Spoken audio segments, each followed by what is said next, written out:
It can conjure spirits from the past and the future. This gift can bring fame and fortune. Will somebody take me in your eyes? But it also can pierce the veil between life and death.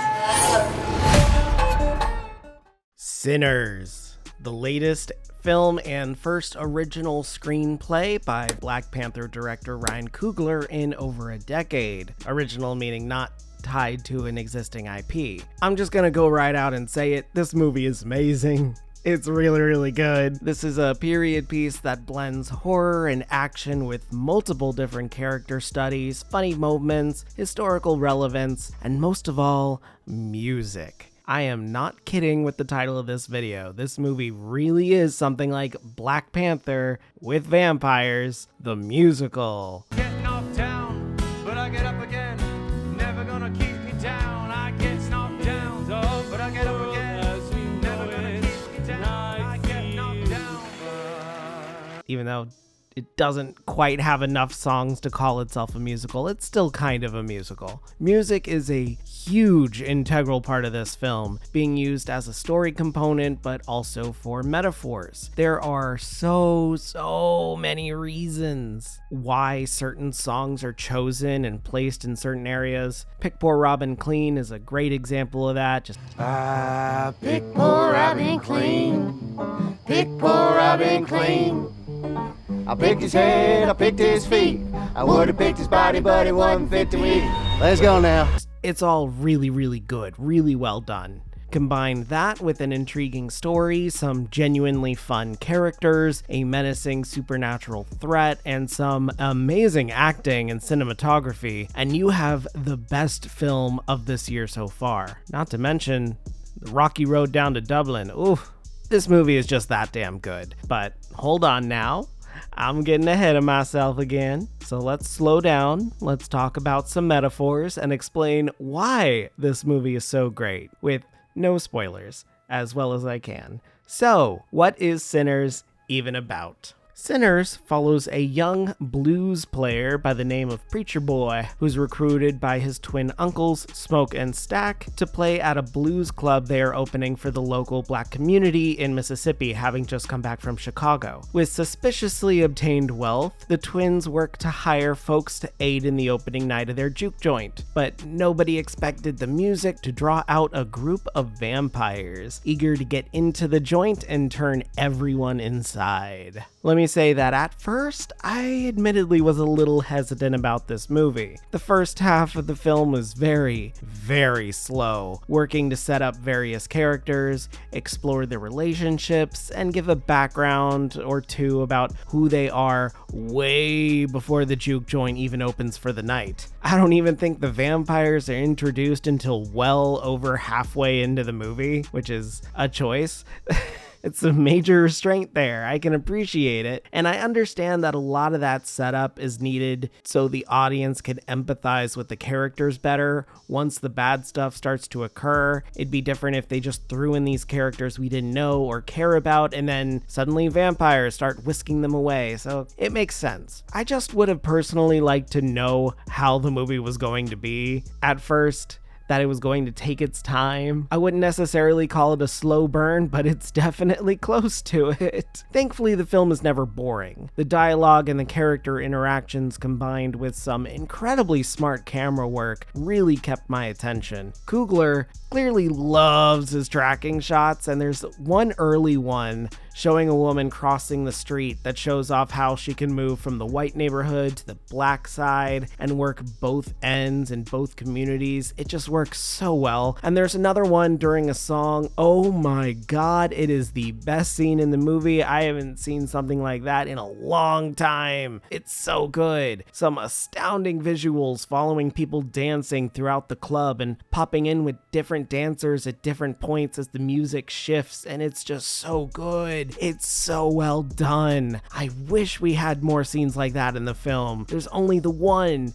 but it's so good. I want like at least 2 or 3 and we only get the one, but especially considering why the music is so important to the narrative, it just really hammers home just how good this is. Speaking of, the narrative is nothing without its metaphors. This is an extremely smart movie that absolutely requires you to read between the lines, but it isn't as hard to follow as, say, maybe Joker 2 is. People can still enjoy this film fine without fully understanding it or diving into the subtext, but the main metaphor here is an exploration of community and culture and the interaction that happens between the groups of the various communities and cultures in the film. Of course, you have the general idea of Jim Crow era South USA, with the white folk not getting along with black people, the KKK for all intents and purposes, but this movie explores it just a bit further with other characters who would have existed at this time period as well, and the vampires. For example, you have a Chinese couple that are seen integrating into both the white and the black communities, running stores in both of them, being able to integrate seamlessly, but under the surface are more focused on their own. They don't really belong to either community, they're there for themselves. That's really cool. I like seeing the little hints to that. The main vampire is Irish too, who, if you know history, also dealt with horrible discrimination and racism, not just in the US, but across the pond. There's a lot over there. There's an idea of assimilation and cultural vampirism as well that is only slightly explored, and I'm sorry, that's just so very, very cool to see on screen. I wish we saw more of it. It's so good and cool and just a new thing to understand. I love it. I want to have that idea explored more. I won't go into it just because of spoilers, but it's so smartly done. Lastly, for praises, the acting is, of course, astounding. What did you expect? Michael B. Jordan plays double roles as both twins, Smoke and Stack, and he portrays them perfectly. Probably helps that he has a rapport with Ryan Coogler and has been in pretty much all of his movies. Oh well. It can be a bit hard to tell which twin is which at first, but the two behave differently enough from each other and they have their own unique identifications, mostly from their clothes considering they have the exact same hair and facial hair, but whatever, it's fine.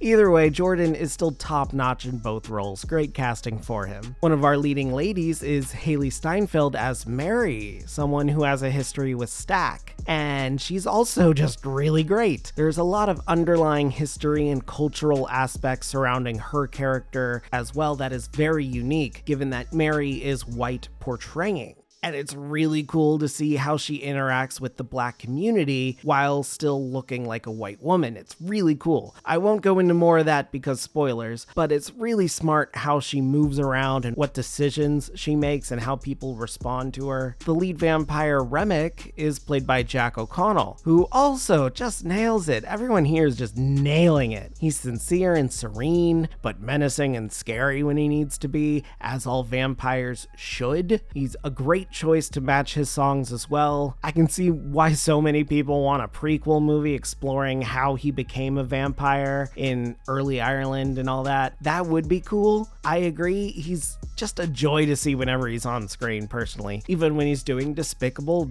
vampire stuff. Really good work there. The last person I want to talk about here is Sammy, Preacher Boy himself, played by newcomer Miles Caton. Seen here as one of the others from Jordan Peele's Us for some reason. And he's admittedly the weakest actor in this film, but that's really not saying much when he's placed against such A-ranking power here. He's fine. He just doesn't really have much to do outside of listening to other characters and nodding along or playing his guitar and singing. He's kind of a means to an end there. He is a plot point, but otherwise he's not really that important. He's set up as the main character, but he plays second fiddle to Michael Jordan and almost everybody else, which is admittedly kind of weird given his importance to this story, but okay. Oh well, it's fine, I guess.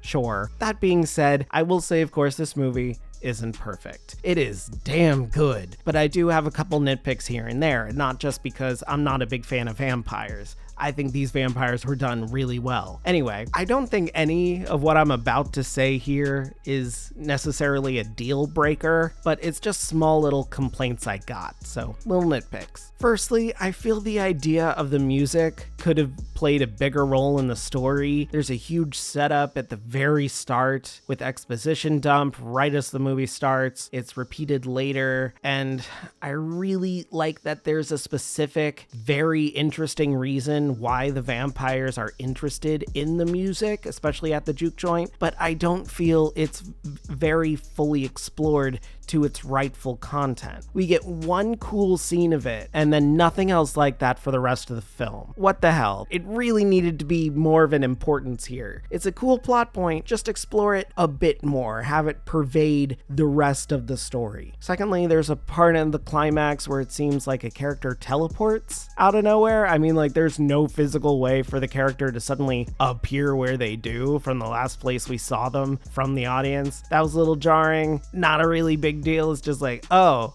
okay, where did they come from? I feel like the climax could have been a little longer overall as well, but whatever, that's not a very big deal. It's still a good climax, just could have been a little longer. And my last nitpick for now is the title. Sinners. Come on, it just doesn't really match what this movie is, in my opinion anyway. I think it's a fine title overall, short, simple, to the point, but I hear Sinners and I feel like I'm going to go see a cult movie or something religiously coded or something to do with maybe the church, I don't know. But no, this is a period piece involving vampires, music, and racist communities. There is kind of a church presence, but I don't really think it's a big enough presence to name the movie after it. That being said, I really couldn't tell you what to name the movie otherwise. Maybe take a page from Dusk Till Dawn and name it Club Juke out of the Blues Club or something. I don't know. It's an idea. But Sinners as a name just feels too generic for me for a movie this unique. But like I said, none of those nitpicks really detract from the film overall. Ryan Coogler really knows how to direct good action films with interesting ideas. So I can't wait to see more of his work. Is he doing Black Panther 3? Let me check that real quick. Yeah, he is. And including Denzel Washington in it for some reason. Okay, sure. All right. I do hope he decides to pursue more films like Sinners, maybe a prequel or two or something exploring Remy's past or the importance of music in the world. I did see an idea to explore the twins' backstory and where they got all that money and stuff. That could be fun. I think those are good ideas. I wouldn't say that this film is particularly scary either. It does have a couple of jump scares, but it's never overtly scary. I feel like if it was going to be directed by Jordan Peele, it had more of a quiet dread throughout it, and you just don't have that here. So if you don't do horror very well, I think you'd be fine with this. That being said, I do recommend this film. It is a strong contender for Movie of the Year already, and the amount of subtext and metaphors are just begging to be discussed. This is a movie that you're going to want to see multiple times. It's really good. Feel free to discuss all of that stuff down below if you want. Just mark any discussion as such a spoiler, just in case anyone who hasn't seen the film heads down to the comments section, which you should. Comment, give me interactions. So ultimately, Sinners gets a 9 out of 10 from me.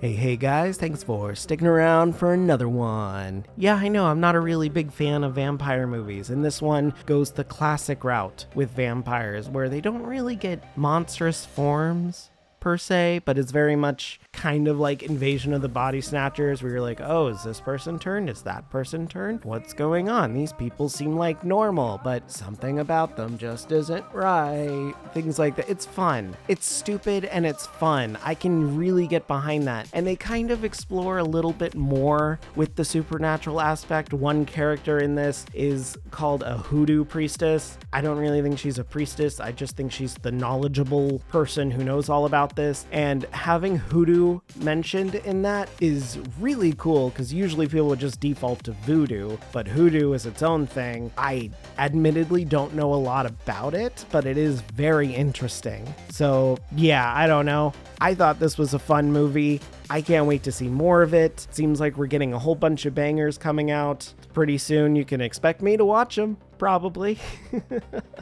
So after that, don't forget to like this video, click that subscribe button, ring that bell so you don't miss a video, comment down below what did you think about this movie. Again, tag spoilers as spoilers just for anyone who hasn't seen it. And yeah, that's it. Have a great day, and if you're not, have a better one. See ya.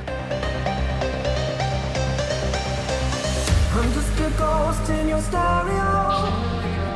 The fading memory of a shipwreck in the undertow. You're just a lost song on your own. And I'm just a ghost in your stereo.